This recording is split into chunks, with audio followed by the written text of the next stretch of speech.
नमस्कार साथियों। कहानियों का काफिला में आपका बहुत बहुत स्वागत है। मैं नयन आज आपको सुनाने जा रहा हूँ फणीश्वर नाथ रेणु द्वारा रचित कहानी ठेस। रेणु प्रेमचंद के बाद ग्रामीण जीवन के सबसे प्रमुख कथाकार हैं। इनकी प्रमुखता का सबसे बड़ा कारण है ग्रामीण जीवन को अपने कथा क्षेत्र का आधार बनाते हुए भी प्रेमचंद के कथा शिल्प से अपने आप को बिलगाना। जबकि उनकी पीढ़ी के अन्य कथाकार जो ग्राम केंद्रित कहानियां लिख रहे थे प्रेमचंद के नक्शे कदम पर चले, पर रेणु की कहानियां आज भी अलग ही अंदाज दिखाती है। दोनों कथाकारों ने साधारण पात्रों की जीवन कथा की रचना की है, पर दोनों के कथा विन्यास, रचना दृष्टि और ट्रीटमेंट में बहुत फर्क है। प्रेमचंद की अधिकांश कहानियों में उपेक्षित और उत्पीड़ित पात्रों का आर्थिक शोषण या उनकी सामंती और महाजनी व्यवस्था के फंदे में पड़ी हुई दारुण स्थिति का चित्रण है, जबकि रेणु ने इन सताए हुए शोषित पात्रों की सांस्कृतिक संपन्नता, मन की कोमलता और रागात्मकता का कलाकारोचित प्रतिभा का मार्मिक चित्र प्रस्तुत किया है। ठेस इस दिशा में एक महत्वपूर्ण कहानी है। ठेस एक चरित्र प्रधान कहानी है। कहानी के कथानक का ताना बाना एक कुशल कारीगर के मान सम्मान, कला के प्रति उसका समर्पण, सामाजिक संबंधों का दबाव, आर्थिक स्थिति आदि को लेकर बुना गया है। तो चलिए सुनते हैं रेणु द्वारा रचित कहानी ठेस। खेती बाड़ी के समय गांव के किसान सिरचन की गिनती नहीं करते। लोग उसको बेकार ही नहीं बेगार समझते हैं। इसीलिए खेत खलिहान की मजदूरी के लिए कोई नहीं बुलाने जाता सिरचन को। क्या होगा उसको बुलाकर? दूसरे मजदूर खेत पहुंचकर 1/3 काम कर चुकेंगे, तब कहीं सिरचन राय हाथ में खुरपी डुलाता हुआ दिखाई पड़ेगा, पगडंडियों पर तौल तौल कर पांव रखता हुआ धीरे धीरे। मुफ्त में मजदूरी देनी हो तो और बात है। आज सिरचन को मुफ्तखोर, कामचोर या चटोर कह ले कोई। एक समय था जबकि उसकी मड़ैया के पास बड़े बड़े बाबू लोगों की सवारियां बंधी रहती थी। उसे लोग पूछते ही नहीं थे, उसकी खुशामद भी करते थे। अरे सिरचन भाई, अब तो तुम्हारे ही हाथ में कारीगरी रह गई है सारे इलाके में। एक दिन भी समय निकाल कर चलो। कल बड़े भैया की चिट्ठी आई है शहर से। सिरचन से एक जोड़ा चिक बनवा कर भेज दो। मुझे याद है, मेरी माँ जब कभी सिरचन को बुलाने के लिए कहती, मैं पहले ही पूछ लेता, भोग क्या क्या लगेगा? माँ हंसकर कहती, जा जा, बेचारे मेरे काम में पूजा भोग की बात नहीं उठाता कभी। ब्राह्मण टोली के पंचानन चौधरी के छोटे लड़के को एक बार मेरे सामने ही बेपानी कर दिया था सिरचन ने। तुम्हारी भाभी नाखून से खाट कर तरकारी परोसती है और इमली का रस डालकर कड़ी तो हम कुम्हारों की घरवाली बनाती है। तुम्हारी भाभी ने कहाँ से बनाई? इसीलिए सिरचन को बुलाने से पहले मैं माँ से पूछ लेता। सिरचन को देखते ही माँ हुलस कर कहती, आओ सिरचन, आज नीनू मत रही थी तो तुम्हारी याद आई। घी की दाढ़ी के साथ चूड़ा तुमको बहुत पसंद है ना? और बड़ी बेटी ने ससुराल से संवाद भेजा है, उसकी ननद रूठी हुई है मोती की सीतल पार्टी के लिए। सिरचन अपनी पनियाई जीभ को संभाल कर हंसता।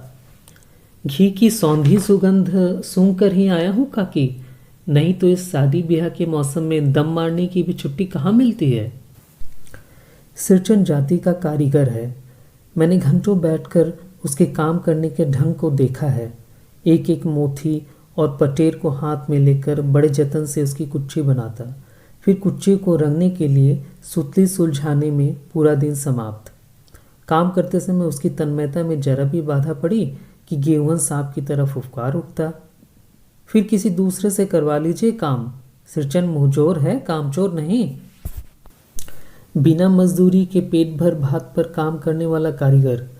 दूध में कोई मिठाई न मिले तो कोई बात नहीं, किंतु बात में जरा भी झाल वो नहीं बर्दाश्त कर सकता। सिरचन को लोग चटोर भी समझते हैं।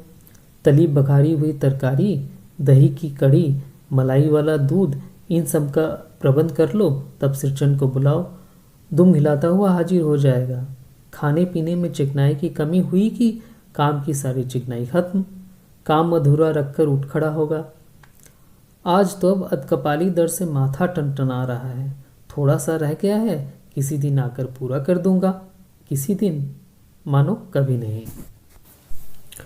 मोथी घास और पटेर की रंगीन शीतल पाटी, बांस की तीलियों की झिलमिलाती चिक, सतरंगे डोर की मोड़े, भूसी चुन्नी रखने के लिए मूंछ की रस्सी के बड़े बड़े जाले, हलवाहों के लिए ताल के सूखे पत्तों की छतरी टोपी तथा इसी तरह के बहुत से काम जिन्हें सिरचन के सिवा गांव में और कोई नहीं जानता। ये दूसरी बात है कि अब गांव में ऐसे कामों को बेकाम का काम समझते हैं लोग। बेकाम का काम जिसकी मजदूरी में अनाज या पैसा देने की कोई ज़रूरत नहीं। पेट भर खिला दो, काम पूरा होने पर एक आध पुराना धुराना कपड़ा देकर विदा करो, वो कुछ भी नहीं बोलेगा। कुछ भी नहीं बोलेगा ऐसी बात नहीं। सिरचन को बुलाने वाले जानते हैं सिरचन बात करने में भी कारीगर है।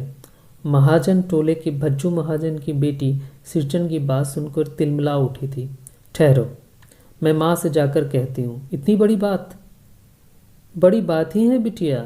बड़े लोगों की बस बात ही बड़ी होती है। नहीं तो दो दो पटेर की पार्टियों का काम सिर्फ खिसारी के सत्तू खिलाकर कोई करवाए भला? ये तुम्हारी माँ ही करा सकती है बबुनी, सिरचन ने मुस्कुराकर जवाब दिया था। उस बार मेरी सबसे छोटी बहन की विदाई होने वाली थी। पहली बार ससुराल जा रही थी मानू। मानू के दूल्हे ने पहले ही बड़ी भाभी को खत लिखकर चेतावनी दे दी है। मानू के साथ मिठाई की पतीली ना आए कोई बात नहीं, 3 जोड़ी फैशनेबल चिक और पटेर की 2 शीतल पार्टियों के बिना आएगी मानू तो, भाभी ने हंसकर कहा, बेरंग वापस। इसलिए 1 सप्ताह पहले से ही सिरचन को बुलाकर काम पर तैनात कर दिया था माँ ने। देख सिरचन, इस बार नई धोती दूंगी, असली मोहर छाप वाली धोती। मन लगाकर ऐसा काम करो कि देखने वाले देखकर देखते ही रह जाए। पान जैसी पतली छुरी से बांस की तीलियों और कमानियों को चिकनाता हुआ सिरचन अपने काम में लग गया। रंगीन सुतलियों के झब्बे डालकर वो चिक बुनने बैठा। 1.5 हाथ की बिनाई देखकर ही लोग समझ गए कि इस बार एकदम नए फैशन की चीज़ बन रही है, जो पहले कभी नहीं बनी। मंजली भाभी से नहीं रहा गया। पर्दे के आड़ से बोली, पहले ऐसा जानती कि मोहर छाप वाली धोती देने से अच्छी चीज़ बनती है तो भैया को खबर भेज देती। काम में व्यस्त सिरचन के कानों में बात पड़ गई। बोला, मोहर छाप वाली धोती के साथ रेशमी कुर्ता देने पर भी ऐसी चीज़ नहीं बनती बहुरिया। मानू दीदी काकी की सबसे छोटी बेटी है। मानू दीदी का दूल्हा अफसर आदमी है। मंजली भाभी का मुंह लटक गया।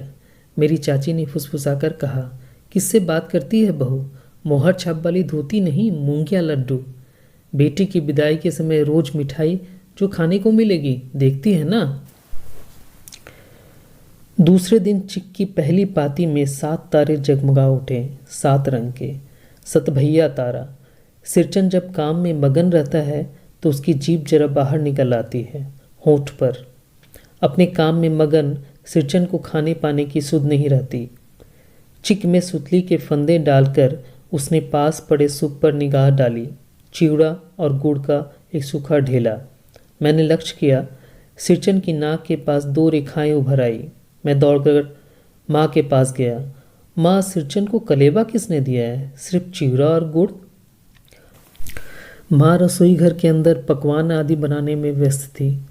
बोली, मैं अकेली कहाँ कहाँ क्या क्या देखूं? अरे मंजली, सिरचन को बुनिया क्यों नहीं देती? बुनिया मैं नहीं खाता काकी। सिरचन के मुंह में चिवड़ा भरा हुआ था। गुड़ का ढेला सूप के एक किनारे पर पड़ा हुआ था, अछूता। माँ की बोली सुनते ही मंजली भाभी की भौहें तन गई। मुट्ठी भर बूंदिया सूप में फेंक कर चली गई। सिरचन ने पानी पीकर कहा, मंजली बहुरानी अपनी मैके से आई हुई मिठाई भी इसी तरह हाथ खोलकर बांटती है क्या?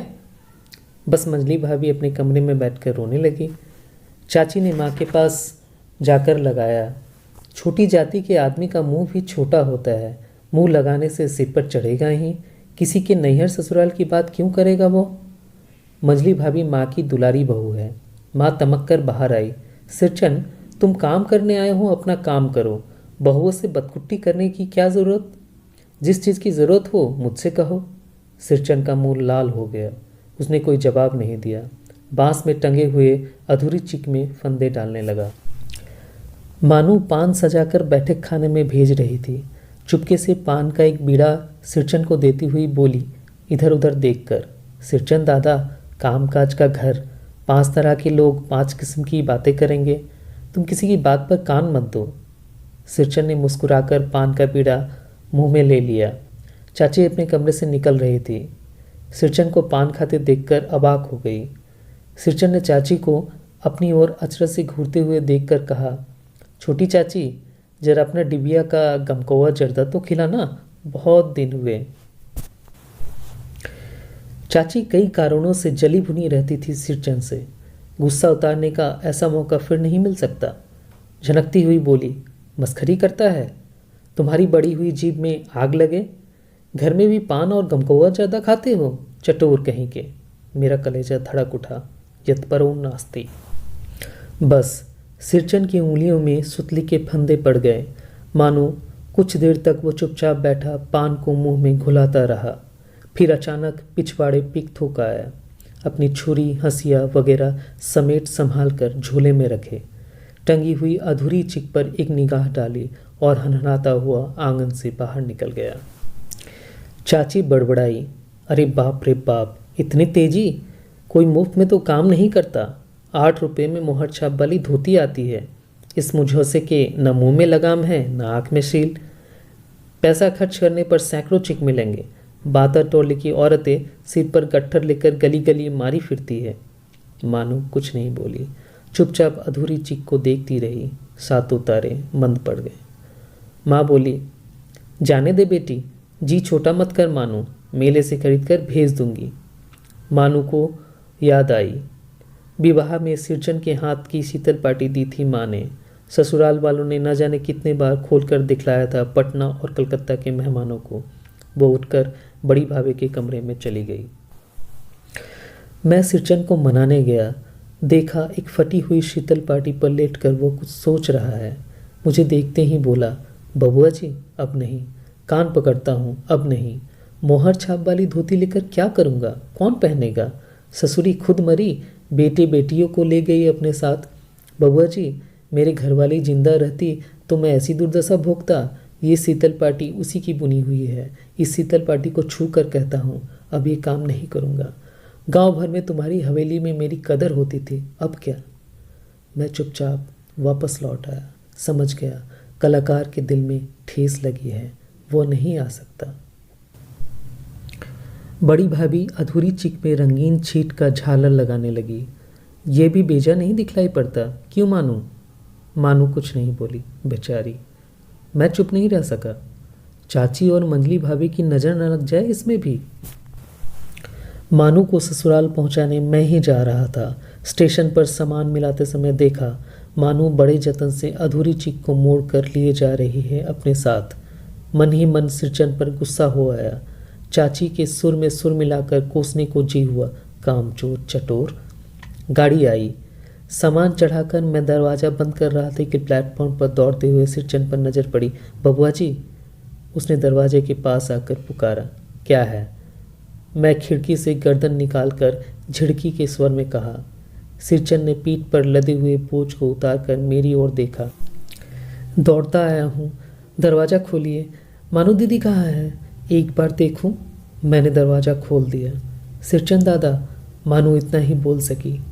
खिड़की के पास खड़े होकर सिरचन ने हकलाते हुए कहा, ये मेरी ओर से है, सब चीज़ है दीदी, शीतल पाटी, चीक और एक जोड़ी आसनी कुसकी। गाड़ी चल पड़ी। मानू मोहर छाप वाली धोती का दाम निकाल कर देने लगी। सिरचन ने जीभ को दांत से काट कर दोनों हाथ जोड़ दिए। मानू फूट फूट कर रो रही थी। मैं बंडल को खोल कर देखने लगा। ऐसी कारीगरी, ऐसी बारीकी, रंगीन सुतलियों के फंदों का ऐसा काम पहली बार देख रहा था।